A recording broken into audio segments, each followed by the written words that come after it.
Well, you know what? Skip the Tim Hortons. Just grab a double somewhere else because we won't get into that. But today we're just going to take a gentle, fact-based stroll through some of the fascinating choices our federal government and provincial governments have made. You know, the kind that makes you tell your head and whisper like, well, that's one way to do it, right? Or what in the hell's going on? What the hell is going on? No drama, just the receipts. That's what we're going to be looking at because nothing says true nor strong and free like wondering where your tax dollars went on a Tuesday, right?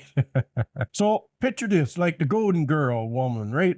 Picture this, picture it. Sicily, just picture in Newfoundland now and Newfoundland and Labrador, taxpayers recently learned that they footed a bill for $79,040 for a photo opportunity tied to the Church of Falls announcement by the then Premier of Newfoundland. That's not pocket change. Now, the government might treat that like something they found under the cushion, but to the average person is not pocket change for that fucking garbage.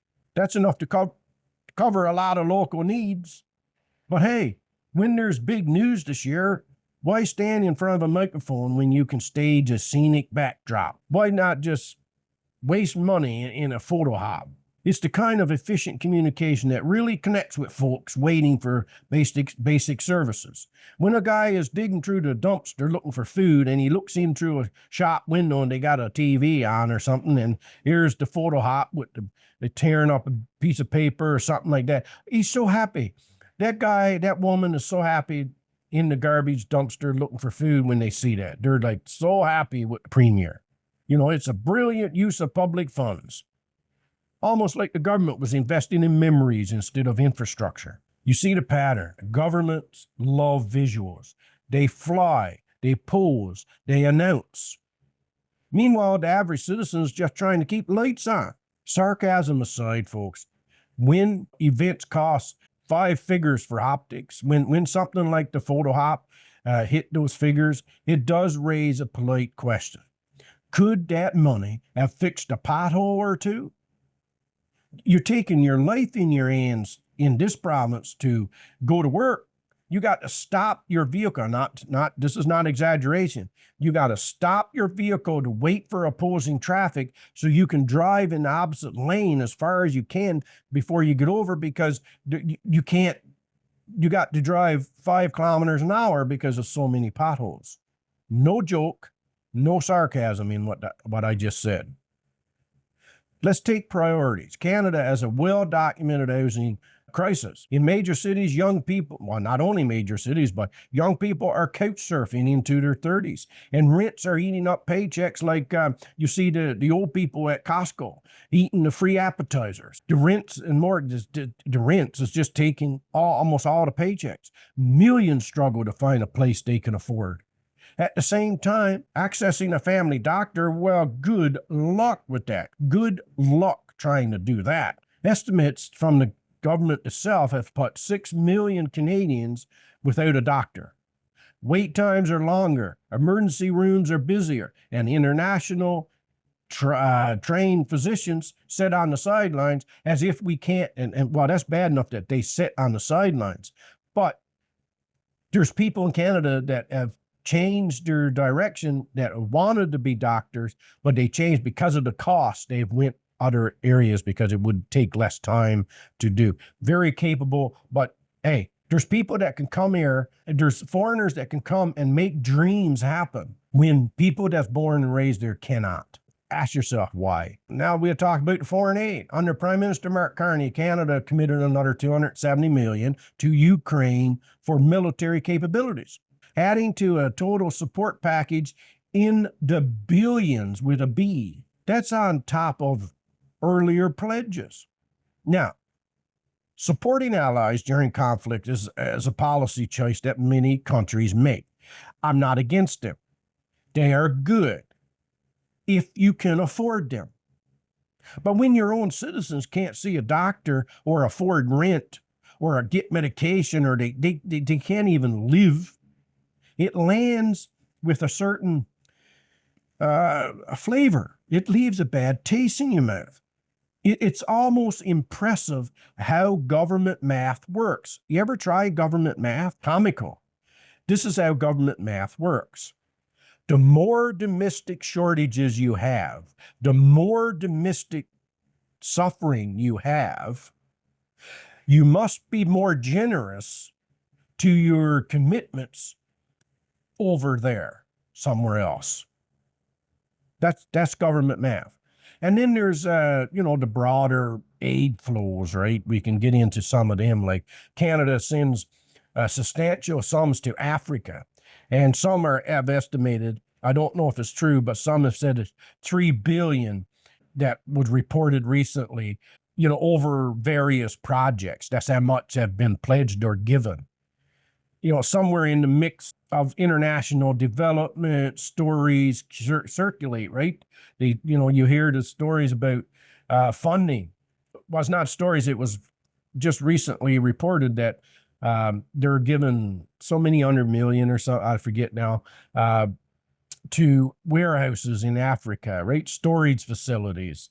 And they're loosely tied to high-profile names like Obama people, the Obama hair programs and foundations. I'm not saying that Obama is linked to it. That's what they're saying. I don't know if that's true, but the idea that there's higher-up names associated with these things, go take from that what you will. Whether it's Power Africa partnerships or other multilateral efforts, the optics are something like help build capacity overseas while we are sinking into abyss at all. The sarcasm writes itself. You don't even it's mind-blowing. Sorry about the wait for your family doctor. Here's some funding for a facility halfway around the world. It's not that helping globally is inherently wrong. It's the timing. It's the skill in your own backyard as a for rent sign that's been up there for years, and you decide to give money away. That's ludicrous. Desperate times call for creative accounting, right? When deficits and spending pressure, the pressures going on, the Carney government has openly discussed what? Selling or privatizing federal assets like airports and ports to quote unquote recycle capital into new infrastructure. Pension funds might snap them up too. Ports could go to private hands, possibly foreign ones. And who you think that's going to be? China? Who knows? But it'd definitely be China. India and China, right? So imagine that. Canada selling the strategic gateways, the very doors to our country, to pay the bills so we can keep giving money away or funding new projects. Just let your brain get around that for a second. It's like selling your car engine, right? I got an engine for sale.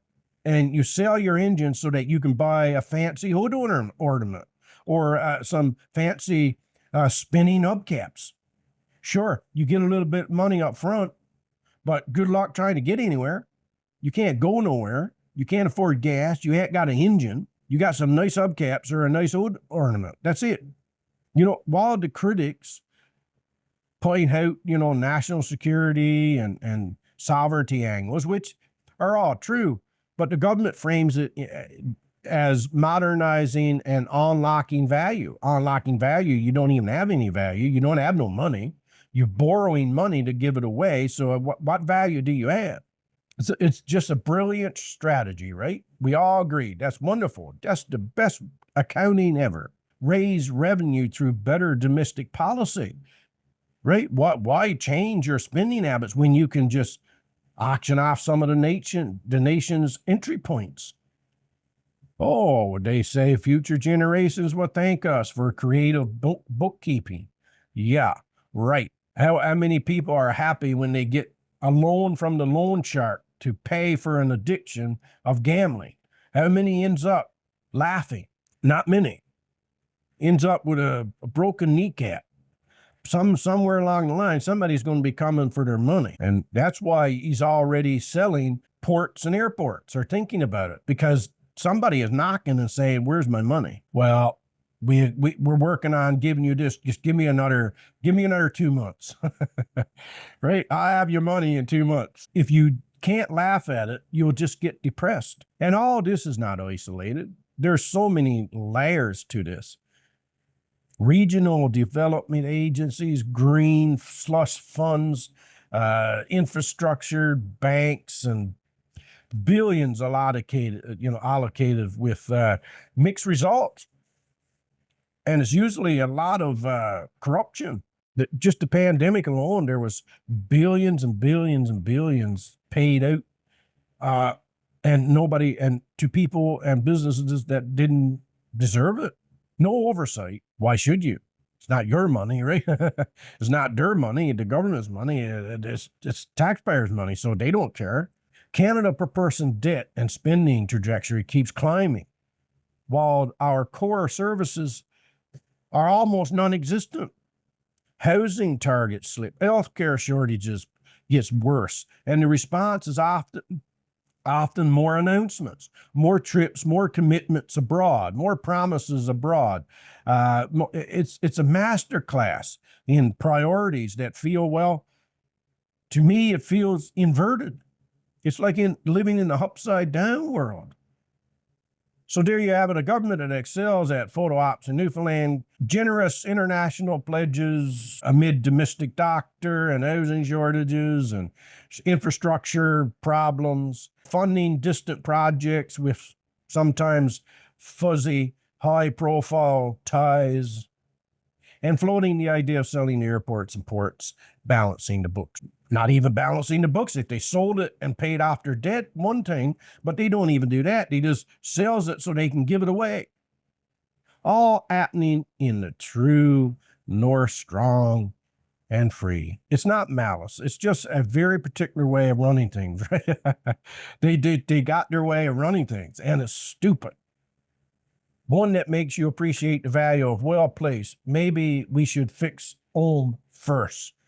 Maybe we should fix home first. And if you think that, they're going to label you mega. This is Canada, not fucking America. Who gives a fuck about mega? Or what the orange man is doing? Who gives a shit? Stop trying to take my focus off Canada and put it on the United States. I don't care about the orange man. I don't care what he's doing. Only what affects Canada. But I'd be more concerned about what Canada is doing to itself. Stay skeptical, my friends. Stay factual. And maybe keep an eye on those tax slips, eh?